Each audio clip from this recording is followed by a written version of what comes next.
আসসালামু আলাইকুম। আজকের ক্লাসে আমরা দেখব হচ্ছে ম্যাশ টুল। তো ম্যাশ টুল চলুন শুরু করা যাক। তো আমরা প্রথমে একটা রেক্টেঙ্গেল নিব, এখান থেকে রেক্টেঙ্গেল আঁকি। তো আমরা স্ট্রোক কালারটা অফ রাখছি, আমাদের যে হচ্ছে ফিল কালারটা আছে সেটা রেখে দিছি। তো রেক্টেঙ্গেল নেওয়ার পর আমরা এখানে ম্যাশ টুলে ক্লিক দিব। ম্যাশ টুলে ক্লিক দেওয়ার পর আমরা এখানে যদি ক্লিক দিই তাহলে দেখবো একটা লাইন হয়ে গেছে। এখানে ক্লিক দিই, লম্বা একটা লাইন হয়ে গেছে। আমরা যদি পাশে একটা দিই, এই দিক দিয়ে লাইন হয়ে গেছে। কিন্তু আমরা যদি ভিতরে আবার ক্লিক দিই তাহলে চার দিক দিয়ে লাইন হয়ে যাবে। এইখানে ক্লিক দিই, চার দিক দিয়ে লাইন হয়ে যাবে। তো এরকম লাইন হলে এর উপকারিতাটা কি? এটার উপকারিতাটা হচ্ছে আমরা যখন এই লাইনগুলো নেওয়া শেষ হবে তখন আমরা লেসো টুল বা হচ্ছে ডিরেক্ট সিলেকশন টুলের মাধ্যমে যে কোনো অ্যাঙ্কর পয়েন্ট যদি সিলেক্ট করি, ধরি আমরা এই কর্নার অ্যাঙ্কর পয়েন্টটা সিলেক্ট করবো। আমরা এই কর্নার অ্যাঙ্কর পয়েন্ট শুধু একটাই সিলেক্ট করলাম। সিলেক্ট করার পর আমরা যদি এখানে ডাবল ক্লিক করে এখান থেকে একটা কালার দেই, তাহলে সেই কালারটা এখানে হয়ে যাবে। দেখছি ওই যে কালারটা কিন্তু আমাদের ওখানে হয়ে গেছে। এখন আমরা চাচ্ছি এই যে এই পাশের যে অ্যাঙ্কর পয়েন্ট আছে, সরি কন্ট্রোল জেড, আমাদের এই অ্যাঙ্কর পয়েন্টটা যা আছে আমরা লেসো টুলের মাধ্যমে নিব। এই অ্যাঙ্কর পয়েন্টটা যা আছে আমরা শুধু এইটাকেই সিলেক্ট করব। সিলেক্ট করার পরে যদি আমরা এখানে ডাবল ক্লিক দিই, এখানে ধরি আমরা নীল কালারটা নিব। এখানে কিন্তু ওই কালারটা হয়ে গেছে। মানে আমরা হচ্ছে লেসো টুলে ম্যাশ টুলের সাহায্যে লাইন টানার মাধ্যমে একটা রেক্টেঙ্গেল বা হচ্ছে একটা ইলিপস টুল যে কোনো এটা থাকুক সেটার মাধ্যমে কিন্তু আমরা কালারটা নিতে পারি।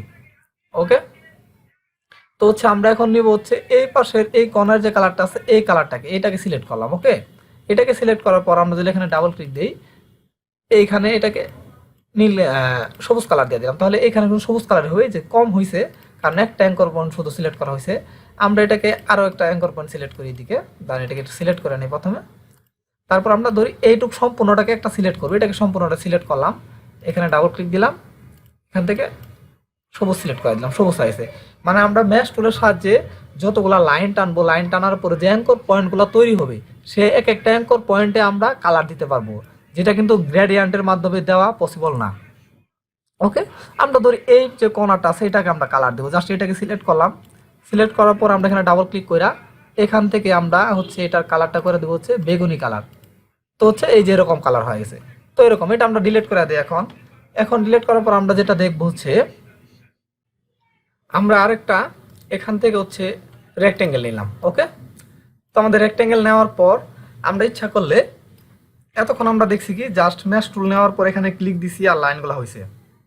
কিন্তু না, আমরা এখন এভাবে নিব না। আমরা এখন নিব হচ্ছে এটা সিলেক্ট করার পরে হচ্ছে আমরা এখান থেকে হচ্ছে অবজেক্ট, অবজেক্ট থেকে ক্লিক দেওয়ার পর আমরা যদি এদিকে দেখি তাহলে দেখবো হচ্ছে create mash, gradient mash. Just এখানে ক্লিক দিলেই আমাদের কিছু হচ্ছে ডিফল্ট লাইন চলে আসছে, দেখছি অটোমেটিকলি। এখান থেকে আমরা ইচ্ছা মতো লাইন দিতে, যেখানে রো আছে 5টা, আমরা যদি রো এখানে দিয়ে দিই হচ্ছে 7, তাহলে এখানে 7টা রো হয়ে গেছে, দেখছি।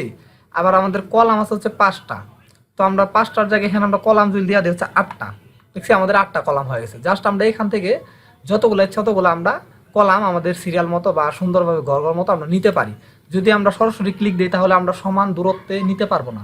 সেই জন্য আমরা যাবো হচ্ছে এখান থেকে অবজেক্ট এবং ক্রিয়েট গ্রেডিয়েন্ট মেশে যখন ক্লিক দিব তখনই আমাদের এটা চলে আসবে। ওকে, তো এটা আসার পর আমরা এখান থেকেও কিন্তু কালার দিতে পারবো। এখানে জাস্ট ক্লিক দিয়ে আমরা এখানে ক্লিক দেওয়ার পরে যে কোনো একটা অংশকে সিলেক্ট করি।